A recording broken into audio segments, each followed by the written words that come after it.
సజీవుడను జీవమగిలినటువంటి దేవుడిగా నేను జీవించుచున్నాను కనుక మీరు కూడా జీవించెదరు అని జీవింప చేస్తున్నటువంటి ప్రభు తిరిగి మరొక దినాన్ని మనకు పొడిగించి ఈ దినములో ఆయన జీవాన్ని మనలో ఉంచి ఆయన కొరకు జీవించటానికి ప్రభు ఇచ్చినటువంటి అవకాశాన్ని బట్టి ప్రతిరోజు కూడా ఉదయకాలమందు కృపా వాక్య ధ్యానాలలో మరి ప్రభు మాటలు వినిపింపచేస్తూ బలపరుస్తున్నటువంటి దేవాతి దేవునికి కృతజ్ఞతాస్తుతులు చెల్లిస్తున్నాను.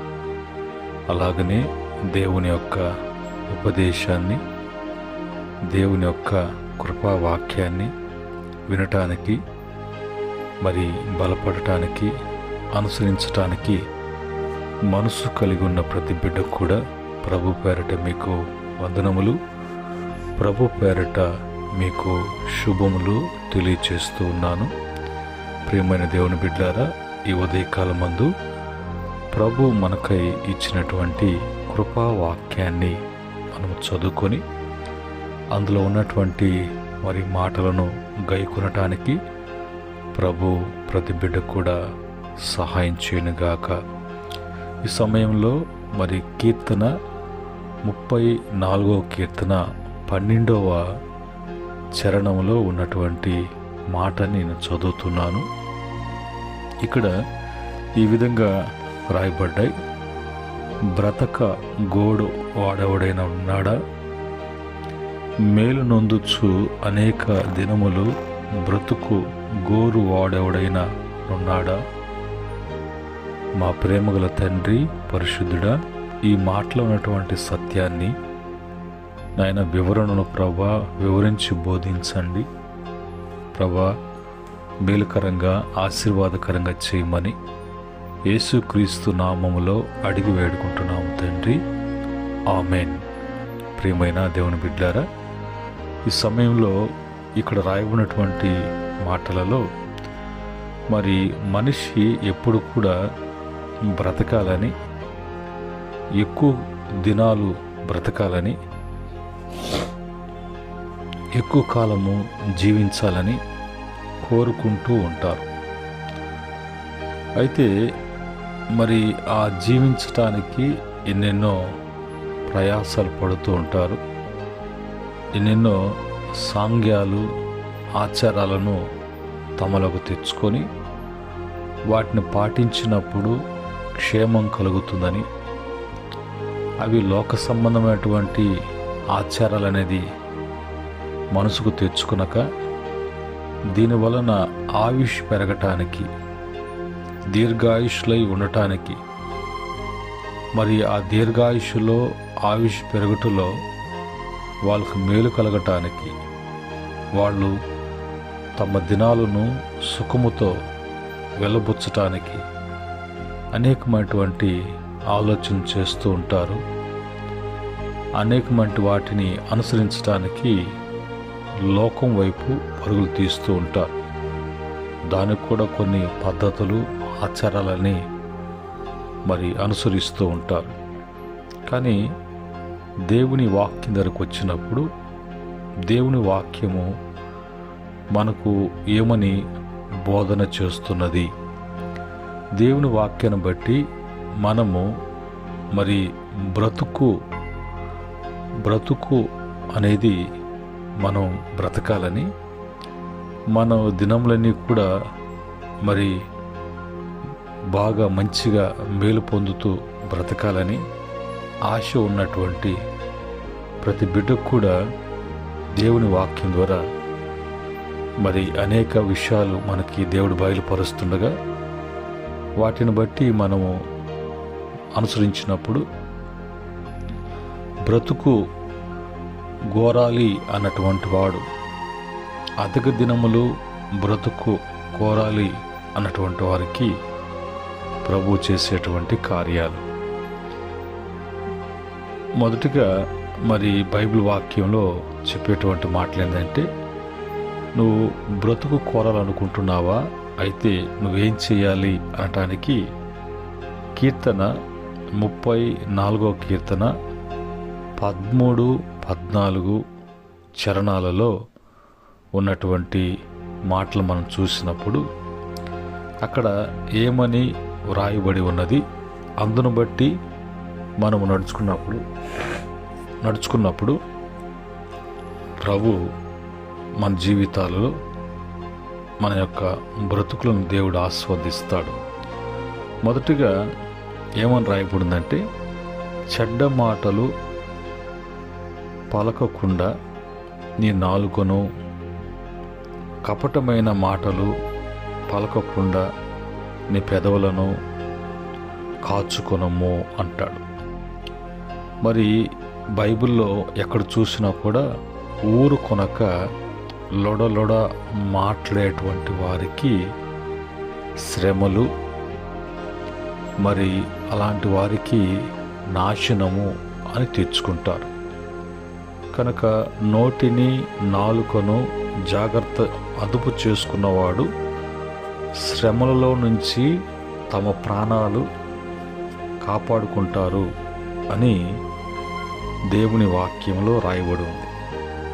ఈరోజు మనిషి అధిక దినాలు బ్రతకకుండా పోవటానికి కారణం ఏంటంటే, ఈ నోటి నాలుకను బట్టి చెడు మాటలు, కపటమైన మాటలు పలుకుతున్నప్పుడు దేవుడు తనకై ఇచ్చినటువంటి ఆయుష్ దినాలు అతను మరి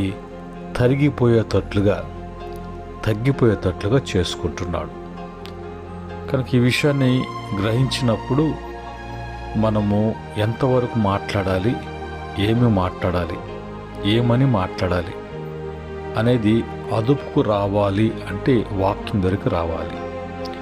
వాక్యం ఇప్పుడు చెప్తుంది, చెడ్డ మాటలు, చెడు మాటలు నీ యొక్క నాలుకకు రాకూడదు. కపటమైనటువంటి మాటలు నీ పెదవుల దగ్గరికి రాకూడదు. ఇవి రెండు రాకుండా మాట్లాడుకుంటా కాచుకోవాలి. మూడవదిగా కీడు చేయుట మరి మాని మేలు చేయము, సమాధానం వెతికి దాన్ని వెంటాడము. మన వలన ఎవరు కూడా కీడు జరగకూడదు. ఎవరు కీడు చేయకపోయినా దేవుని వాక్యానికి వ్యతిరేకంగా ప్రవర్తించిన, జీవించిన అది కీడు చేసినట్లే, అది కీడు జరిగించినట్లే. ఇది తెలియదు, నా వలన ఇంత కీడు వీళ్ళకి జరిగింది, నేను మరి ఆ విషయంలో నేను గ్రహించలేదు, అయిపోయిన తర్వాత ఆలోచన చేస్తారు. కానీ ముందుగానే బైబిల్ చెప్తుంది, నీ వలన ఎవరికి కూడా కీడు జరగకూడదు, వాళ్ళకి మేలు చేసేటువంటి అవకాశం ఉంటే మేలు చేయి, ఏమీ చేయకపోతే మౌనముగా ఉండు, సమాధానాన్ని వెదకి వెంటాడము. సమాధానంగా ఉండాలి, సమాధానపరచాలి, అందరితో సమాధానముగా ఉండునట్లుగా చూసుకోవాలి. ఇది క్రమం. ఈ క్రమాన్ని బట్టి మరి బ్రతుకు గోరు వాడు ఎవడైనా సరే తన దినములు అధికముగా మేలుకరముగా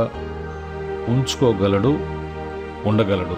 కారణం ఏంటంటే వాక్యము చెప్పిన విధముగా నడుచుకుంటున్నాడు కాబట్టి తప్పక దేవుడు వారి జీవితాలలో ఈ కార్యాలు జరిగించడానికి ప్రభు వాళ్ళకి మరి సహాయం చేస్తారు. ఇదే మాటను 1 పేతురు పత్రిక 3వ అధ్యాయం 10, 11 వచనాల్లో సేమ్ అవే మాటలు అక్కడ రాయబడ్డాయి. అయితే ఇక్కడ ఏమంటాడంటే, జీవమును ప్రేమించి మంచి దినములు చూడగోరు వాడు ఎవరైనా ఉంటే వాడు చేయాల్సినటువంటి పనులు కూడా ఇవే. చెడు పలకకుండా, కపటము మాట్లాడకుండా, కీడు చేయకుండా సమాధానం ఉండటం అనేది. కనుక ఇప్పుడు ఇక్కడ జీవమును ప్రేమించి, నీ ప్రాణాన్ని ప్రేమించి, నీవు మంచి దినాలు, రానున్న దినాలు నీకు మంచి దినాలుగా ఉండడం, మంచి దినాలలో ప్రవేశించటం, నీకు నీ కుటుంబానికి మంచి జరగటం అనేది నువ్వు చూడాలంటే నువ్వు చేయవలసినటువంటి పని కూడా అది. ఆ క్రమంలో మరి ముందుకు వెళ్ళినప్పుడు దేవుని వాక్యము ప్రకారంగా మనము చెడు చేయకూడదు, కపటము మాట్లాడకూడదు అంటే మనం ఏం చేయాలి, దాన్ని ఎట్లా కంట్రోల్ చేసుకోవాలి, అదుపు చేసుకోవాలి అని చూసినప్పుడు బైబిల్ నుంచి సామెతల గ్రంథము 4వ అధ్యాయము 4వ వచనములో ఆయన నాకు బోధించుచు నాతో ఇట్లా, నేను నీ హృదయము పట్టుదలతో నా మాటలను పట్టుకొనిము, నా ఆజ్ఞలను గైకొని ఎడల నీవు బ్రతుకుదువు. ఎంతకాలం బ్రతకాలనుకుంటున్నావో, ఎంతకాలం నీ బ్రతుకు దినాలను చూడాలనుకుంటున్నావో, నీ బ్రతుకు దినాల్లో ఎంత మేలు జరగాలనుకుంటున్నావో, ఎంత మంచి అనేది నువ్వు చూడాలనుకుంటున్నావో, ఎంత సంతోషము మరి ఆనందాన్ని సుఖాన్ని చూడాలనుకుంటున్నావో, నీవు దేవుని ఆజ్ఞను నువ్వు గైకొనాలి. దేవుని ఆజ్ఞను గైకొనాలంటే దేవుడు నీకేది బోధిస్తున్నాడో నీ హృదయము ఆ మాటలను గట్టిగా పట్టుకొని జాగ్రత్తగా ఉంచుకునేటట్లుగా చూసుకోవాలి. అప్పుడు అందులో ఉన్నటువంటి ఆజ్ఞను నువ్వు అనుసరిస్తున్నట్లు అలాగా అనుసరించేటువంటి బిడ్డలు వాళ్ళు బ్రతుకుతారు. వారి యొక్క విషయంలో దేవుని యొక్క బాధ్యత ఉన్నది. 4వదిగా చూసినప్పుడు సామెతల గ్రంథము 4వ అధ్యాయము 20 నుంచి 21 వరకు ఉన్నటువంటి వచనాలలో అక్కడ చెప్పేటువంటి మాటలు ఎలాగున్నాయంటే, నా కుమారుడా, నా మాటలను ఆలకింపము, దేవుని మాటలు ఆలకించాలి. నా వాక్యములను నీ చెవి యొగ్గుము, దేవుని వాక్యానికి నీ చెవుని యొగ్గాలి. నీ కనుల ఎదుట నుండి వాటిని తొలగనీయకుము. ఎప్పుడు కూడా నీ కళ్ళ ముందు ఆ వాక్యం ఉండాలి. నీ హృదయం ముందు వాటిని భద్రము చేసుకొనుము. హృదయములో భద్రము చేసుకోవాలి. మరి దొరికిన వారికి అవి జీవమును, వారి సర్వ శరీరానికి ఆరోగ్యాన్ని ఇస్తుంది. మనిషి ఆరోగ్యంగా ఉంటే, సర్వ శరీరము ఆరోగ్యంతో కూడినటువంటిదిగా ఉంటే ఆ యొక్క వ్యక్తి జీవిస్తాడు. ఆ వ్యక్తి యొక్క జీవిత దినాలు అధికమవుతాయి. ఇది వాక్యానుసారంగా జీవించే జీవితం కాబట్టి, బ్రతుకు కాబట్టి, అందులో మరి ప్రభు నీవు మేలు చూడటానికి, అందులో మంచి జరగటానికి దేవుడే స్వయాన ఆయన కార్యాలు నీ జీవితంలో చేయటానికి మొదలు పెడతారు. కనుక మరి 4వదిగా ఆ విధంగా ప్రభు మాటలు తెలియచేస్తున్నాయి. 5వదిగా చూసినప్పుడు సామెతల గ్రంథము 3వ అధ్యాయము 7-8 వచనాల ప్రకారంగా, నేను జ్ఞానిని కదా అని నువ్వు అనుకునవద్దు, యెహోవా యందు భయభక్తులు కలిగి చెడుతనమును విడిచిపెట్టుము, అప్పుడు నీ దేహమునకు ఆరోగ్యమును, నీ ఎముకలకు సత్తవయు కలుగును. చూడండి, మరి కొంతమంది వాళ్ళకి మరి ఇంత తెలిస్తే అంత తెలిసినట్లుగా వాళ్ళకి ఏదో పెద్ద జ్ఞానులు అనుకుంటూ, వాళ్ళు మంచి తెలియగలవారు అనుకుంటూ వారి జీవితాలలో అనేక పర్యాయాలు అలాగా మరి అనుకుంటూ వాళ్ళు దేవుని భయము లేకుండా, భక్తి లేకుండా, మరి విచ్చలవిడితనాన్ని బట్టి చెడులో పాపములోకి వాళ్ళు ప్రవేశిస్తారు. అందులో గర్వం కూడా యాడ్ అవుతుంది. అందుకనే నీవు అలా అనుకొనవద్దు, అలా ఆలోచించేవద్దు. అలా చేయకుండా దేవుని యందు భయభక్తులు కలిగి ఉన్నప్పుడు ఆ భక్తి జీవితంలో పాపము అనేది, చెడు అనేది నిన్ను చేరటానికి వచ్చిన, నీలో ఉండి అది జరిగించాలనుకున్నా భక్తి జీవితం ఏం చేస్తుందంటే వాటినన్నిటిని కూడా ద్వేషించి, వాటిని అసహించుకొని, వాటిని దూరంగా పెట్టడం, వాటికి దూరంగా ఉండడం అనేది జరుగుతుంది. దాన్ని బట్టి ఇప్పుడు నీలో ఒక పరిశుద్ధత, ఒక పవిత్రత, ఒక యథార్థత, ఒక విధేయత, ఒక వినయం, మరి ఒక మంచి ప్రవర్తన అనేది ఉంటుంది. కాబట్టి ఆ దేహము వలన పాపము జరగట్లేదు.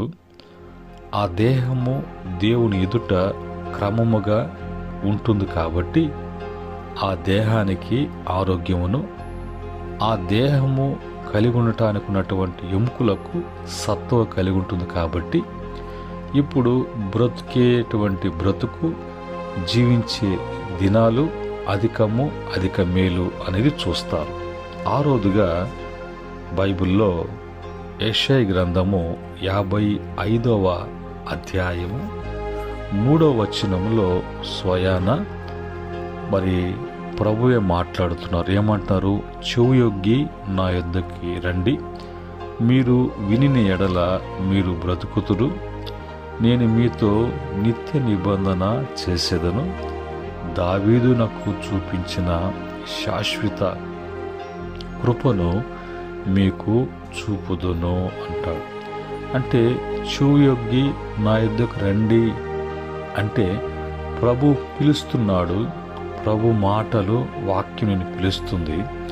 నువ్వు వచ్చి ఆ చెప్పేటువంటి మాటలేంటో, ఆ వాక్యం ఏంటో నువ్వు వింటూ ఉన్నప్పుడు, ఆలకిస్తూ ఉన్నప్పుడు ఆ వాక్యము నీలోకి ప్రవేశించి, నీలో విశ్వాసాన్ని పుట్టించి, నిన్ను బలపరిచి, నీ జీవితంలో ఒక మార్పును మరి తీసుకుని వచ్చేదిగా ఉన్నటువంటి ఆ యొక్క పరిస్థితి కలిగినప్పుడు నీవు బ్రతకటానికి, నువ్వు బ్రతికించబడటానికి దేవుని మాటలు నిన్ను బలపరుస్తాయి. కనుక ఇందును బట్టి దావీదుకు చూపించినటువంటి శాశ్వతమైనటువంటి కృప నీకు చూపిస్తాను.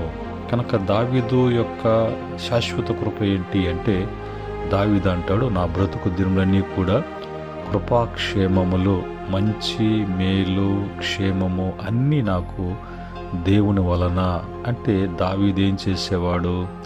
ఎప్పుడు దేవుని సన్నిధికి వెళ్ళి దేవుని మాటలు వినటానికి అతను ఇష్టపడేవాడు. విన్న మాటల్ని విని విడిచిపెట్టకుండా దాన్ని జీవితంలోకి అన్వయించుకొని ఆ విధంగా నడుచుకోవటానికి అతను ఎంతో ఇష్టడుగా ఉండేవాడు.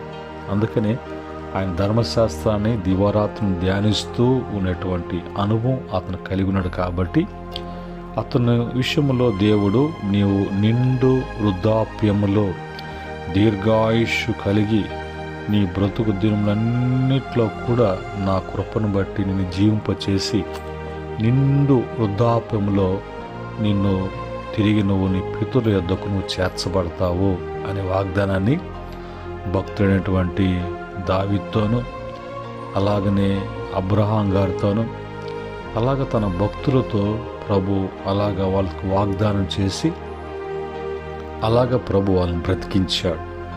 అలాగ బ్రతికించిన మన పితరులు అలా బ్రతికారు, బ్రతికించబడ్డారు. మనము కూడా ఆ విధంగా బ్రతకాలి, బ్రతికించబడాలి. అంటే కేవలము అది దేవుని వలనే సాధ్యము. దేవుని వలనే సాధ్యం కాబట్టి దేవుడు సాధ్యపరుస్తారు. సాధ్యపరచాలంటే క్రమము, ఈ వాక్య క్రమమే. ఈ క్రమం కాకుండా ఒకవేళ ఏదైనా చేస్తే అది అతిక్రమము అనేది అతిక్రమముగా ఎంచబడతాయి. ఆ తర్వాత మరి సామెతల గ్రంథము 7వ అధ్యాయము 1-2 చరణాల ప్రకారంగా అక్కడ అంటాడు, నా కుమారుడా, నా మాటలను మనసున నుంచుకొనుము, నా ఆజ్ఞలను నీ యొద్ద దాచిపెట్టుకొనుము. నా ఆజ్ఞలను నీవు మనసున ఉంచుకుని ఎడల నీ కనుపాపు వలె నా ఉపదేశమును కాపాడిన ఎడల నీవు బ్రతుకుతావు, బ్రతుకుదు అని ప్రభు అంటాడు. కనుక అన్ని విషయాలలో మనము దేవుని మాటలు, దేవుని ఆజ్ఞలు, దేవుని చిత్తము, దేవుని వాక్య క్రమమును బట్టి మనము బ్రతుకు కోరాలి అన్నప్పుడు మన జీవించు సంవత్సరములు అధికము కావాలి అంటే దీర్ఘాయుషులు కలిగి మనము సుఖముతో వెలుబుచ్చే దినాలు మనం చూడాలి అనంటే మనము ఈ వాక్య క్రమాన్ని బట్టి మనం నడుచుకోవాలి. ఉదయకాలం మందు ప్రభు మన జీవితాలలో మరి ఆయన మాట్లాడినటువంటి గొప్ప మాటలు, ఆయన పలుకులను బట్టి మనం ఆ విధంగా తీర్మానం చేసుకుందాం. ఆ క్రమానికి వచ్చి లేనిపోని వ్యర్థమైనటువంటి వాటిని విని వాటి వల్ల మోసగించబడి దానివలన ఆరోగ్యాన్ని పాడు చేసుకొని ఇచ్చినటువంటి జీవితాన్ని బ్రతుకుని మంచిగా ఈ లోకంలో బ్రతకటానికి, ప్రభు వలన బ్రతకటానికి, ప్రభు కొరకు బ్రతకటానికి ఒక నిర్ణయాన్ని, ఒక తీర్మానం తీసుకొని ప్రభు సన్నిధిలో ప్రభు సహాయాన్ని బట్టి ప్రభు ప్రతి బిడ్డను కూడా ఆ విధంగా జీవింపచేయునుగాక, అలాగా జీవము అనుగ్రహించునుగాక, అలాగా బ్రతికించునుగాక. ఆమేన్. పరిశుద్ధుడా, మహోన్నతుడా, సర్వోన్నతుడా, సర్వశక్తిమంతుడా, ఈ ఉదయకాలమందు కృపావాక్యాన్ని బట్టి ఆ బ్రతుకు ఎలాగున్నదో, మా జీవితాలు ఎలాగున్నాయో, మా జీవిత దినాలు ఎలాగున్నాయో అవి మాకు ఎంతకాలము, ఎంతవరకు, ఎప్పుడు వరకు అనేది మేము వాక్యాన్ని బట్టి పరిశీలించుకోవటానికి, పరిశుద్ధపరచుకోవటానికి, ఆ విధంగా జీవితాన్ని జీవించటానికి ఈరోజు మాకు ఇచ్చినటువంటి అమూల్యమైనటువంటి మాటలను బట్టి స్తుతిస్తున్నా. ఇది ప్రతి బిడ్డకు నాయన ప్రభ కార్యం జరిగించినట్లుగా, ప్రతి బిడ్డ ఈ మాటల ద్వారా తెలుసుకుంటున్నట్లుగా ఈ వాక్యాన్ని ప్రతి బిడ్డ కూడా అందించమని, తద్వారా బిడ్డలు నీ కృపను బట్టి జీవింపచేయమని, దిన బిడ్డలు ప్రయత్నంలో, ప్రయాణంలో, ప్రయాసములో ఈ సహాయం అందించమని, నీ కృపగల దయగల హస్తాలకు మరి ఈ వాక్యాన్ని, వాక్య పరిచయను, ఈ సేవను అప్పగిస్తుండగా అనేక మందికి ఆశీర్వాదకరంగా మార్చమని యేసుక్రీస్తు నామములో అడిగి వేడుకుంటున్నాము తండ్రి.